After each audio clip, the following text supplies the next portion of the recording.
martabak lover, jumpa lagi dengan saya di channel Studio Dapur Martabak.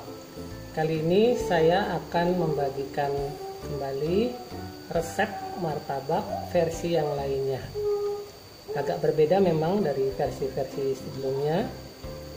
Resep kali ini akan saya coba dan akan saya buktikan bahwa membuat martabak itu tidak harus dengan bahan-bahan yang lengkap.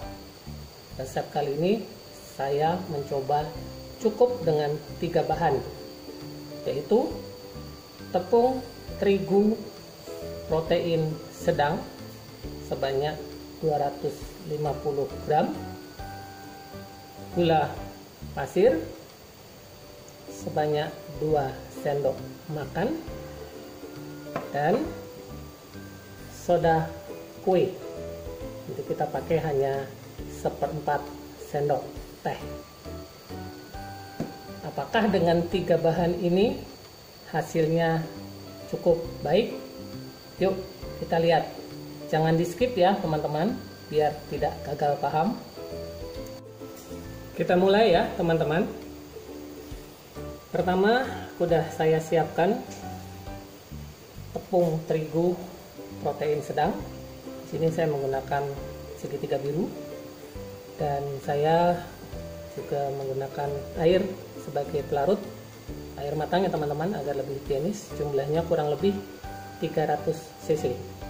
Nah, ini kita larutkan saja sedikit demi sedikit.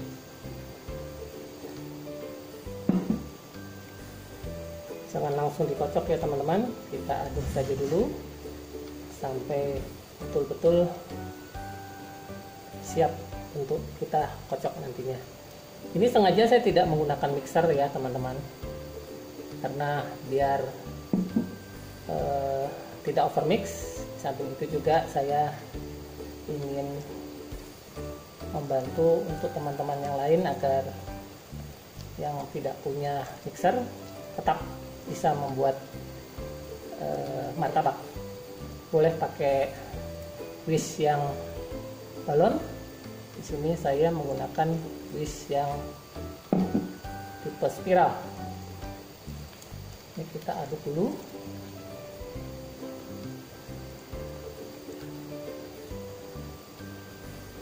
Mulai membadat ya teman-teman.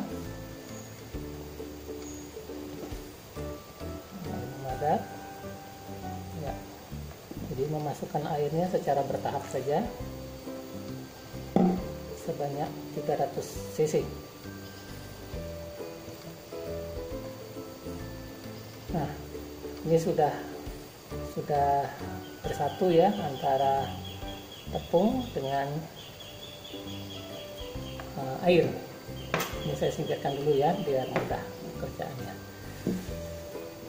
Nah, pada fase ini baru kita kocok. Pengocokan ini dilakukan dengan seksama ya, kurang lebih 10 hingga 15 menit. Tujuannya agar tepung terigu dan air betul-betul homogen.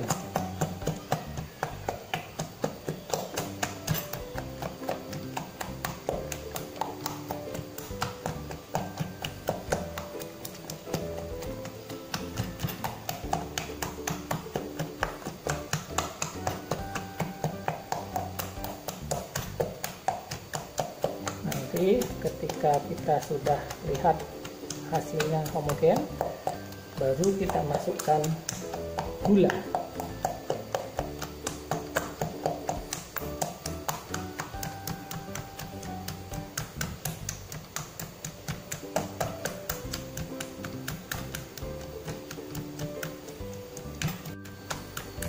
Nah, ini sudah mulai terlihat homogen ya teman-teman. Harus yakin dulu sampai dengan homogen. Jangan pernah kita memasukkan bahan berikutnya yaitu gula sebelum kita yakin betul homogen. Kenapa? Karena gula adalah material atau bahan padat ketika nanti kita masukkan sebelum tepung dan air homogen, maka nanti gulanya tidak mudah larut atau tidak mudah menyatu dengan adonan. Jadi kita yakinkan dulu benar-benar adonan ini homogen, yang hanya terdiri dari campuran tepung dan air.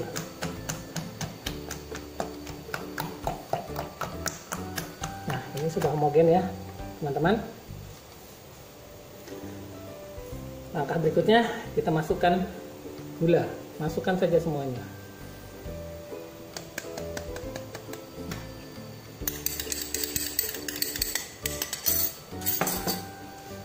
Kita putar dulu.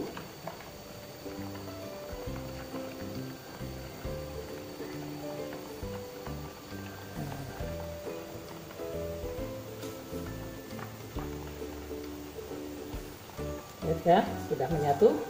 Lalu kembali kita kocok lagi.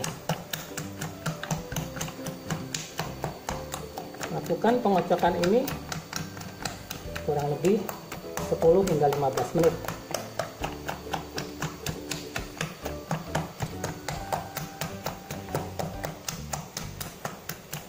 Jadi 3 bahan ya teman-teman, kita ulangi. Hanya menggunakan tepung terigu protein sedang. Dalam hal ini saya menggunakan segitiga biru, jumlahnya 250 gram, dan kita menggunakan bahan kedua gula pasir sebanyak 2 sendok makan, dan bahan ketiga saya menggunakan soda kue, atau mungkin sebagian besar mengenal dengan baking soda.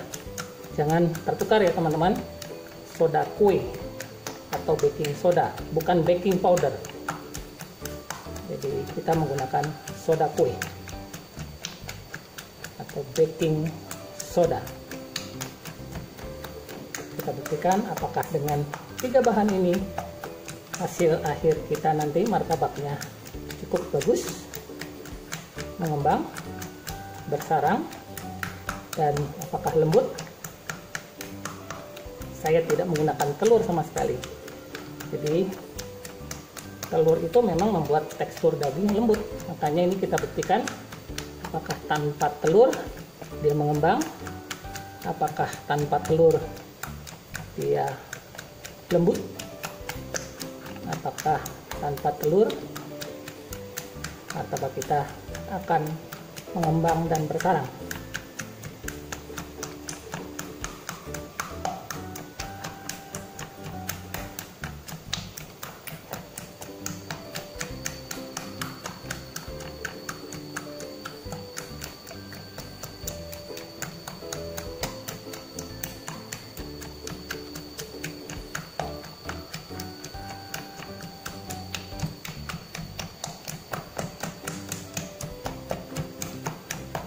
Harus kekuatannya di pengocokan, jangan kurang dari 10 menit ya.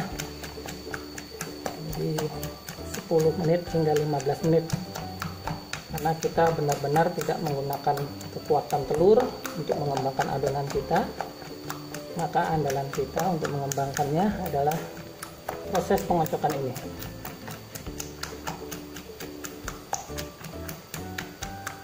Mungkin kalian bertanya, kenapa tidak pakai mixer? Mungkin lebih menghemat tenaga. Ya, betul. Tapi ketika kita menggunakan mixer dan kita tidak bisa mengendalikan kecepatan dan waktu, maka hasil adonan ini akan menjadi adonan yang soft atau terlalu lembut. Akibatnya bukan menjadi martabak, tapi menjadi bolu, atau juga bisa menjadi adonan cookies. Makanya saya memutuskan menggunakan wish, dalam hal ini spiral, tipe spiral, atau kalian kalau nggak punya pakai yang balon wish juga boleh.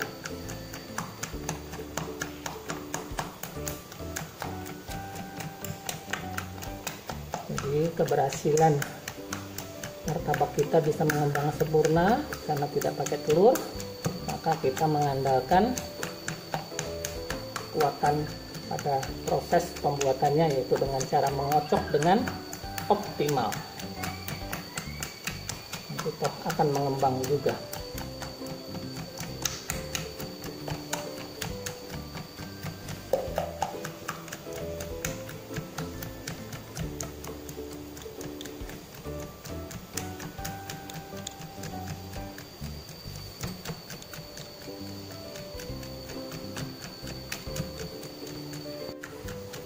Nah ini teman-teman, kurang lebih udah 10 menit ya, sudah kelihatan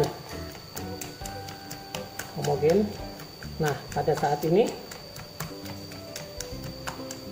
bahan terakhir yang kita masukkan adalah soda kue. Sekali lagi saya ingatkan, soda kue ya teman-teman, atau baking soda, bukan baking powder.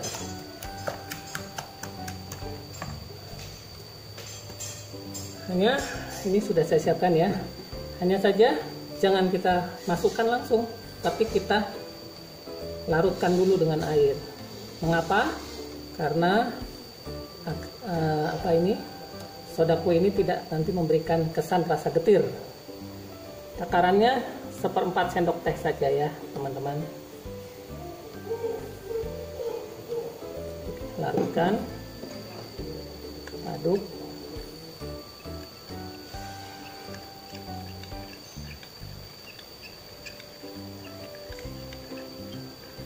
Nah, kita masukkan saja semuanya.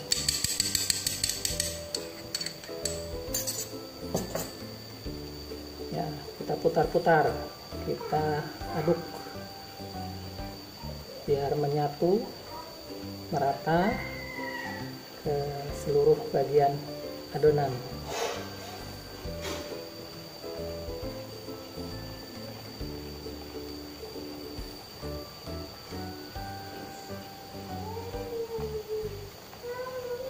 Pada fase ini kita tidak perlu mengocok lagi ya teman-teman, cukup diaduk saja.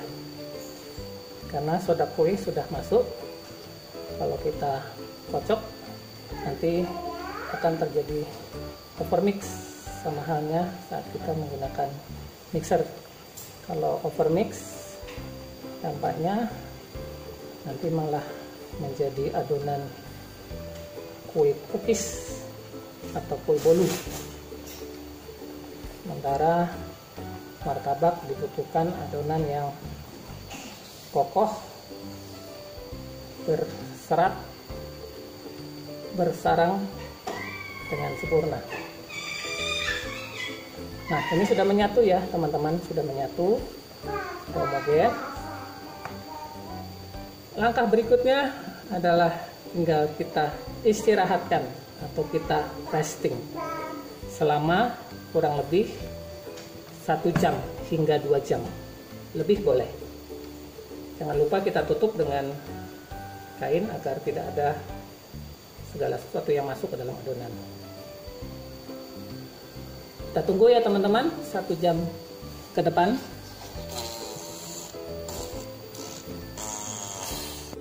Ini sudah 1 jam ya teman-teman, kita diamkan.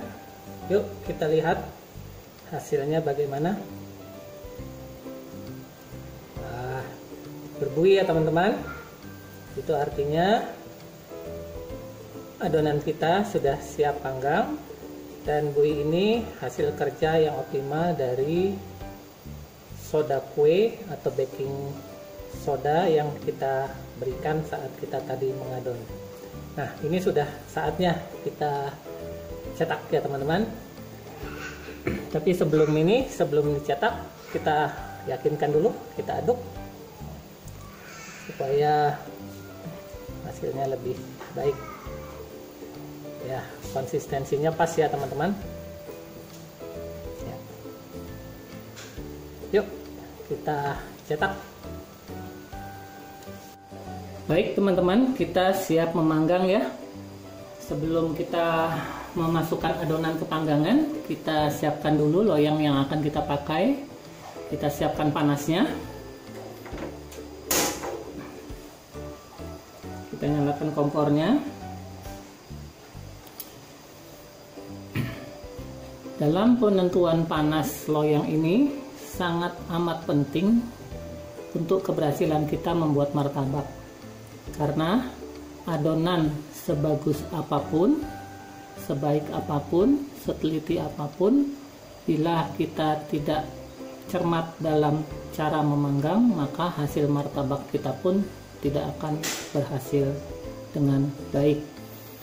Kalau loyang terlalu panas, maka akan menyebabkan adonan belum matang tapi kulitnya sudah gosong. Atau kalau bila loyang belum siap panasnya, lalu kita paksakan untuk memasukkan adonan, akan terjadi adonan tidak mengembang, tidak bersarang, dan cenderung menjadi bantet. Maka saya sampaikan di sini, begitu pentingnya panasnya loyang ini harus dalam kondisi yang optimal. Untuk memastikannya, bisa dengan cara kita merasakan hawa panasnya, atau kita juga bisa dengan bantuan meletakkan air di salah satu telinga loyang kita, sambil kita amati terus.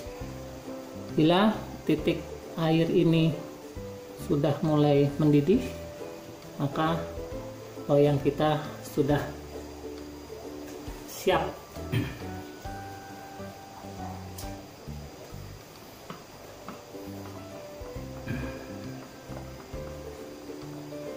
Ini sengaja tidak saya skip ya teman-teman. Jadi proses memanggang ini akan saya berikan secara lengkap, mulai dari saat menyiapkan panasnya loyang, nanti juga akan saya lanjutkan saat kita memanggang. Kita lihat prosesnya bagaimana, dan saya juga sampaikan cara untuk menjaga kestabilan loyang kita. Nah, ini belum memperlihatkan tanda-tanda berbuih.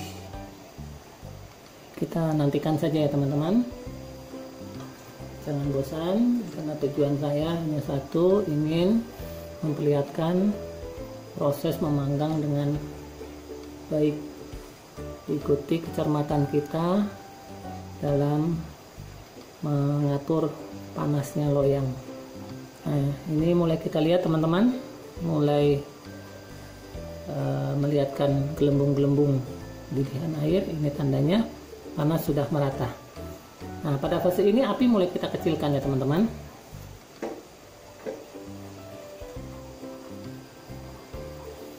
Tadi saya mengawalinya dengan api besar, sekarang kita letakkan, kita setting apinya di posisi yang sedang saja.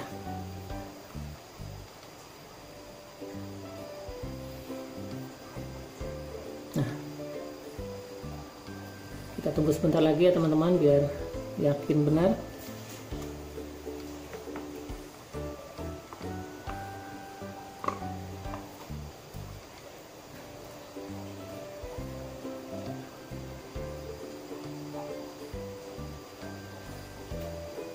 Bila loyang sudah dirasa cukup panasnya, maka api kita setel di posisi sedang ya.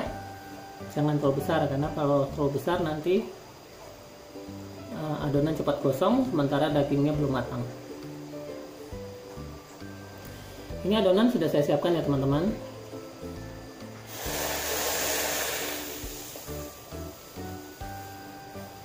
Nah, jangan lupa kita buat kepingnya ya teman, dengan cara memutar, nggak usah ragu.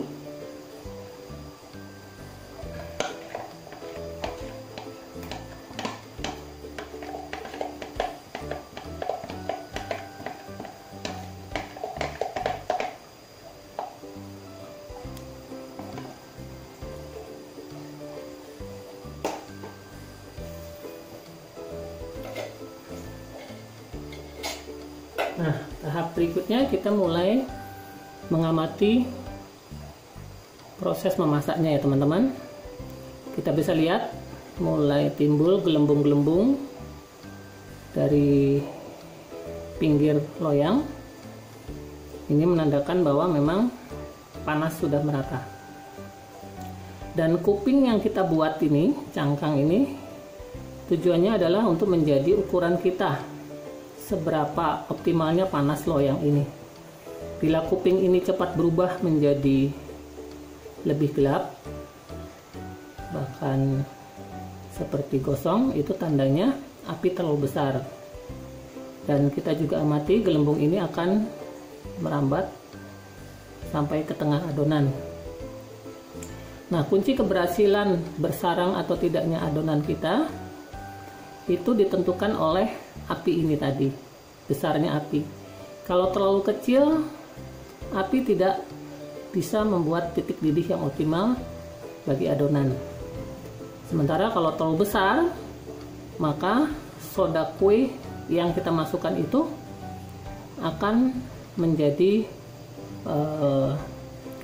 proses kimianya melepaskan karbonnya lebih banyak, dan yang jelas akan menjadi gosong pada kulitnya, dasarnya. Jadi proses timbulnya gelembung ini adalah proses karbonasi. Apa itu karbonasi?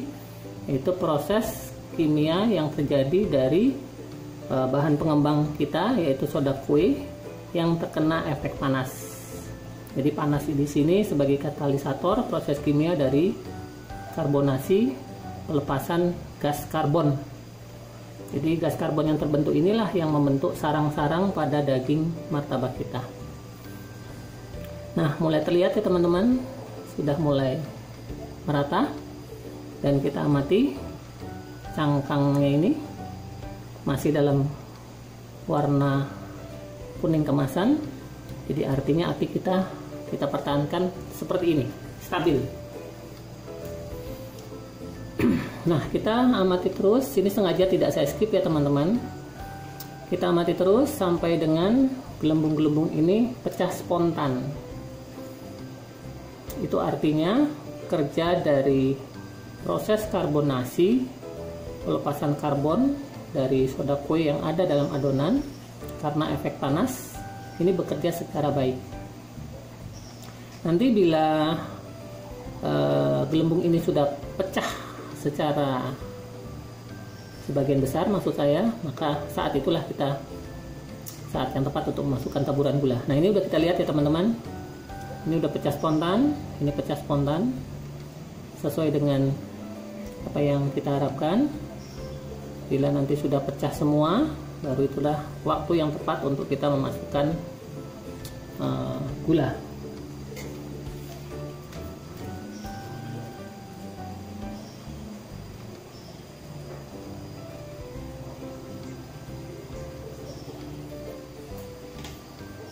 Kenapa gula pasir kita masukkan pada saat sebagian besar gelembung pecah? Tujuannya agar gula pasir itu masuk ke dalam pori-pori martabak. Kalau kita masukkan sebelum pecah sempurna, maka dia akan tertumpuk di atas permukaan daging dan itu akan membentuk karamel dan akhirnya akan memberikan sensasi agak sedikit pahit. Ini udah tepat ya waktunya kita masukkan gula. Nah, itu lihat ya teman-teman, sisa dari gelembung dia pecah spontan dan ditambah dipercepat dengan pecahnya taburan gula pasir ini. Untuk jumlah gulanya sesuai selera teman-teman saja. Bila kalian suka rasa manis, maka bisa ditaburi lebih banyak. Bila kalian tidak terlalu suka manis, maka sesuaikan dengan selera kalian. Nah, saya rasa cukup gulanya. Untuk saat ini kita tutup ya teman-teman. Penutupan ini bertujuan untuk meratakan panas agar daging lebih matang sempurna. Dan lamanya kurang lebih 1 hingga 2 menit. Nah, pada saat ini saya putuskan api kita matikan. Kenapa? Agar proses pembakaran tidak berlanjut yang akan berdampak kepada gosongnya kulit martabak kita. Jadi saya mengandalkan sisa panas yang ada pada loyang untuk mematahkan martabak kita. Dan itu sudah cukup. Jadi proses pematangan ini tidak membutuhkan panas langsung dari api, tapi cukup sisa panas dari loyang kita. Kita biarkan sekitar 1-2 menit. Kita yakinkan apakah sudah matang atau belum, nanti kita lihat.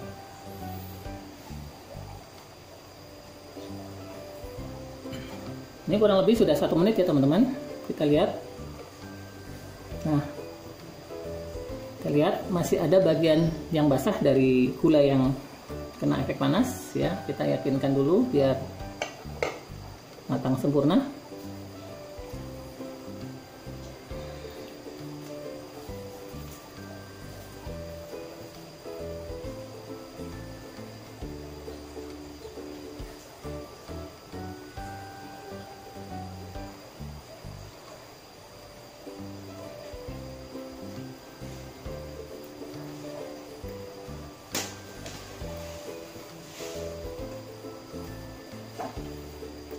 Kita lihat kembali ya teman-teman. Nah, sudah sempurna. Ini udah waktunya kita mengangkat martabak kita. Kita bebaskan dulu cangkang yang ada di tepi ini untuk memudahkan kita. Saya menggunakan KP ya teman-teman, yang biasa digunakan oleh pekerja bangunan. Yang baru ya, jangan yang bekas. Nah, lihat ya teman-teman, begitu mudahnya kita melepaskan cangkangnya. Nah, lepas ya teman-teman. Kurang lebih seperti ini ya teman-teman. Lihat, kita amati pori-porinya terbuka secara sempurna, terbentuk secara sempurna. Ya, tahap berikutnya adalah kita memberikan topping. Sebelum kita berikan topping, kita lumuri dulu dengan mentega. Sebelum kita berikan topping teman-teman, kita berikan dulu olesan mentega atau margarin. Kalau kalian punya Wisman, wah lebih bagus lagi, karena Wisman memberikan sensasi wangi dan enak. Tujuan pengolesan mentega ini agar martabak kita betul-betul lembut. Nanti begitupun kulitnya kita olesi agar betul-betul lembut. Jadi pada fase ini sudah setengahnya terbukti ya teman-teman, bukan setengah lagi, sudah terbukti memang bahwa kita membuat martabak dengan bahan yang sederhana, cukup 3 bahan, yaitu tepung terigu, saya menggunakan yang protein sedang, dan gula pasir.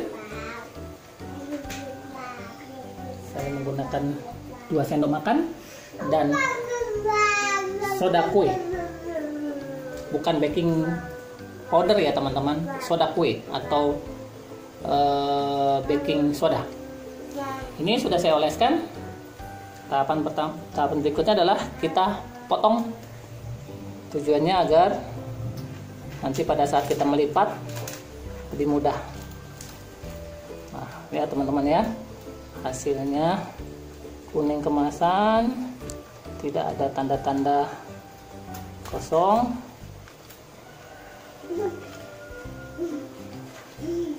Ya. Untuk topping pilihannya kalian ikuti saja yang kalian punya atau selera kalian. Saya di sini hanya menggunakan misis, coklat misis. Kalau kalian punya keju boleh diparutkan punya kacang sangrai juga boleh, punya wijen juga boleh.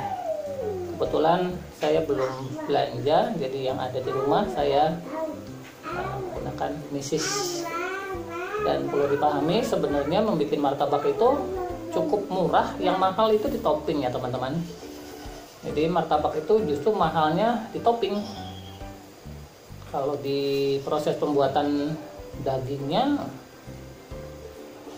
bahkan lebih murah dari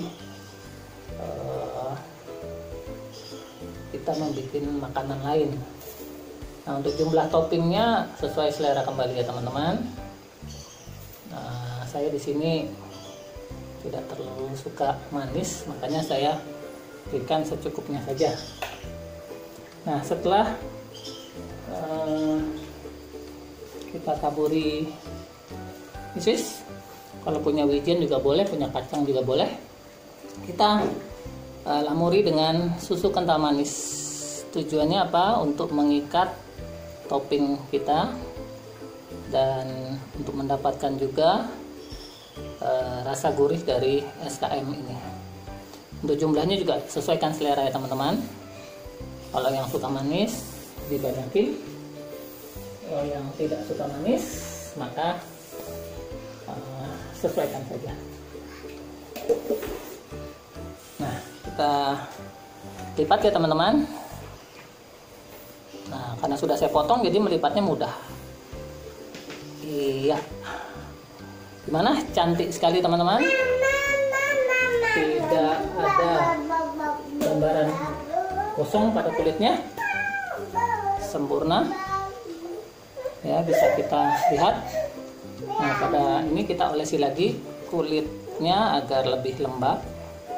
Kalau punya Wisman juga bagus sekali ya.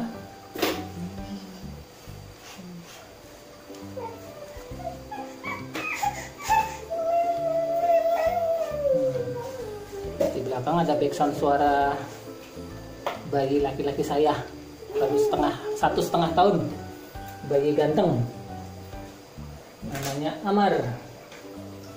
Jadi martabak ini saya kasih nama martabak Amar, bukan Markobar ya teman-teman. Ini sisi baliknya juga kita berikan mentega ya teman-teman, agar lebih lembut, lebih enak.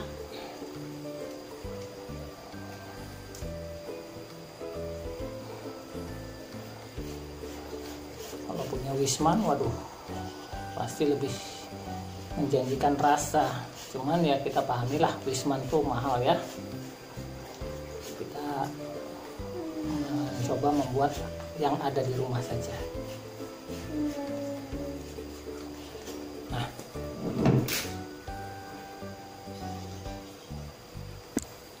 ini saya mau mencoba memperlihatkan kepada teman-teman, walaupun hanya dengan 3 bahan, tepung terigu, gula pasir, dan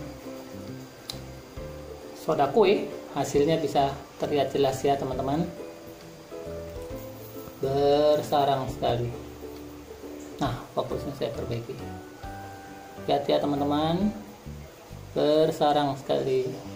Jadi simpulannya, martabak kita hanya cukup dengan 3 bahan, berhasil sempurna ya. Untuk pembuktian lainnya saya akan potong lagi. Untuk memotong sesuai selera saja ya.